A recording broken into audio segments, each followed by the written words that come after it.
Hello, I'm Małgorzata Pakier and I will guide you today through the Warsaw quarter called Wola. We are now on Żelazna Street. Starting from the mid-19th century, this part of Warsaw has developed its industrial economy.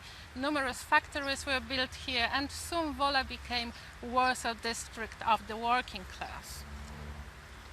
Today, this part of the city is quite an interesting patchwork of different pasts. We can see here early 20th century tenement houses that remember war, the ghetto and the Holocaust, and who are still unrestored today.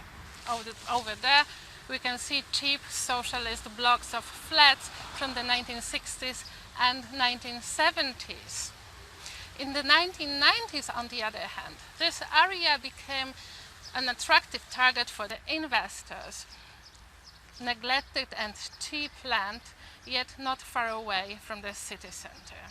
And the last 2 decades open another chapter in this place's history. We can see this past in its new contemporary version as exemplified by the Norblin factory, a metal factory that was founded in 1882. Now it is turned into a complex of offices, entertainment areas and museums. We have now moved a few kilometers away near Górczewska Street, where I want to show you another monument linked to the city's, to Wola's working class history, the Wawelberg colony. It was built in 1898-1900 on the initiative of Hippolyt and Ludwika Wawelberg, a prominent couple of philanthropists of Jewish origin. It was meant as a cheap housing estate for the low-income working population, providing its residents with decent living conditions. For example, there were 16 cubic meters of air allocated to each inhabitant, and there was access to running water and sewage. Social facilities were also included, like laundry room, a library or a school. In the 1990s, one of the buildings became an attractive target for a foreign developer who wanted to add 2 stories on the top of the building and change its structure. Thanks to vigorous efforts of one of the residents, Mr. Zygmunt Cirzewicz, the plans of the developer were stopped and the building soon was entered on the list of historical monuments.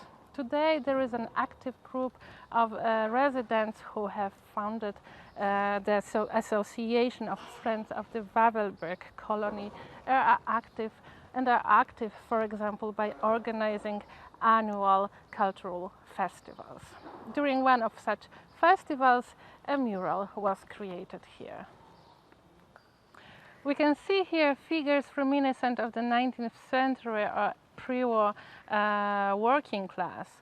There is a saleswoman, a woman hanging laundry, a worker with a hammer, the man with a mustache, probably a driver of a horse-driven carriage. There is also a school. There is a friendly atmosphere and a sense of being together. This in turn is a projection of the contemporary idea of a community which is in line with contemporary urban movements. Moving on to this place, I would now like to draw your attention to another thread in this history, the history of Wola population during World War II. In this place, in 1944, an execution of the inhabitants of the Wawelberg colony took place.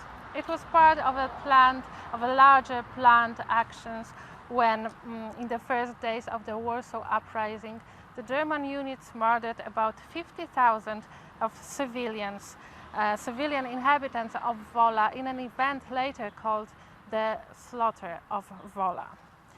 The executions took place in the same way. For a few days, street by street, house by house, the inhabitants were driven into the courtyard, lined up against the wall and killed with machine guns. A plaque commemorating the event in this place states to the memory of the inhabitants of Colonia, of Wawelberg colony, killed in the first days of the Warsaw Uprising by the German occupant. Despite the extent of the massacre, as a separate event, it has oddly been hardly represented in the narratives of World War II. Rather, the massacre of Wola has been framed as a part of the narrative about the Warsaw Uprising and as such commemorated. In the following, I would like to show you 3 examples of how the massacre of Wola has been brought up in public space within the Wola district in the recent decade. We will begin with the Vandaluri Square close to the Wawelberg colony. The square commemorates Vandaluri who had lived through the executions.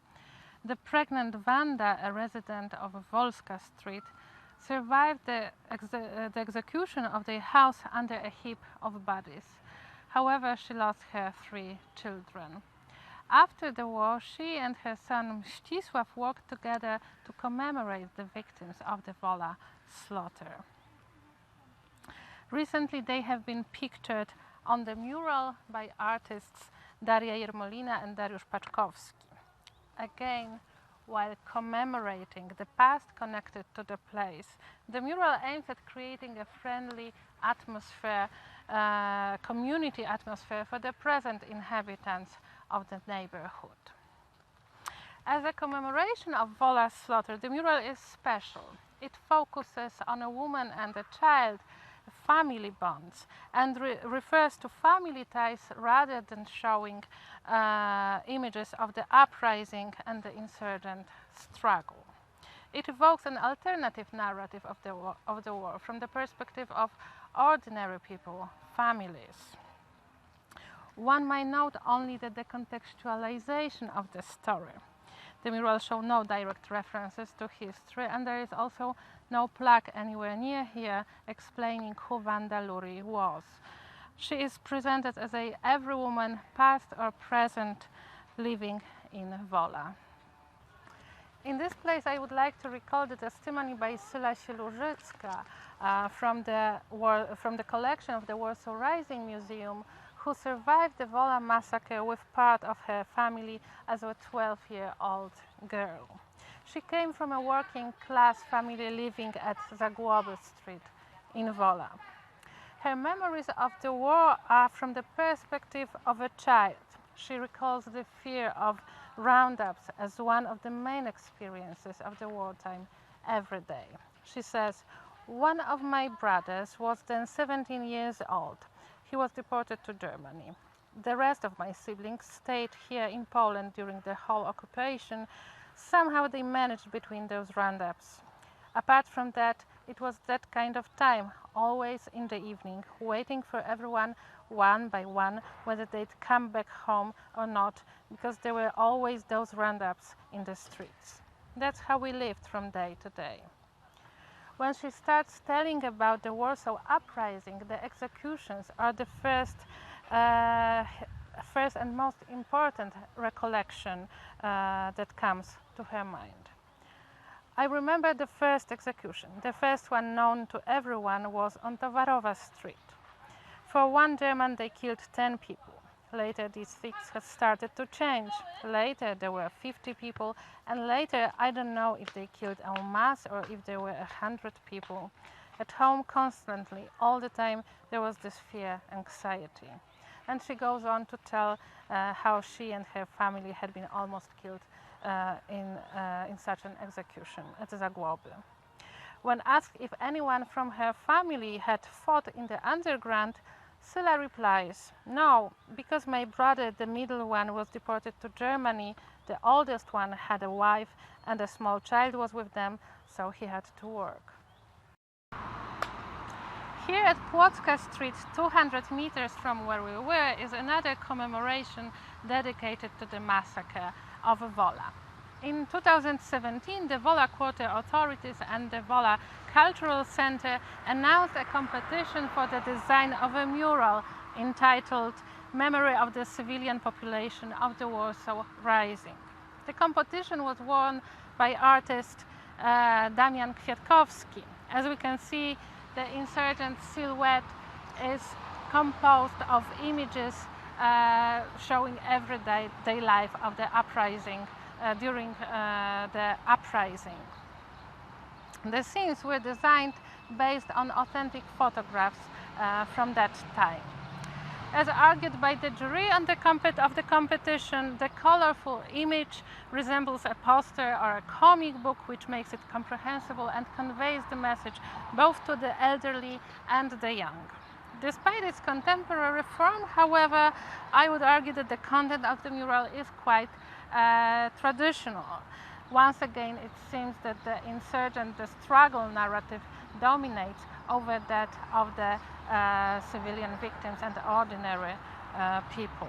It is true that there is the woman carrying a child helpless amidst the ruins, but there are also children with armbands and letters to be delivered.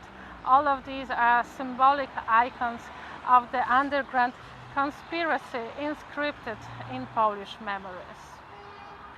We have moved now a few kilometers away to the fork of Leszno Street and Solidarności Avenue, where I want to show you another example of the commemoration. In 2004, during the official celebration of the 60th anniversary of the Warsaw Uprising, a monument to the victims of the Wola massacre was unveiled. We can see here the names of the streets with numbers of buildings, and next to them the number of how many people were killed here and there. We will also find the street Zagłoby, where Syla Silużycka was almost executed with her family. It is meant as the first official commemoration of the victims of the Wola massacre. However, in the symbolic sphere, we will again see the domination of the insurgent message. At the top of the front, we can see the inscription, "Residents of Wola murdered in 1944 during the Warsaw Uprising." And this is the wall of a building, like an insurgent barricade, crisscrossed with bullets. An analogy can be made here with the monument to the ghetto fighters by Nathan Rapoport, where there is also a dichotomy, the heroic frontal part and the suffering of the civilians on the reverse side of the monument. Summarizing, we have seen three kinds of commemorations to the Wola massacre. They were different in form, popular or traditional, as well as the narrative frameworks in plotting the event. In popular awareness, the event, the massacre of 50,000 civilian citizens of Wola, still remains undiscovered as a distinct, unique event, a kind of genocide. It seems that the event still awaits to be fully comprehended in its traumatic, not heroic dimension.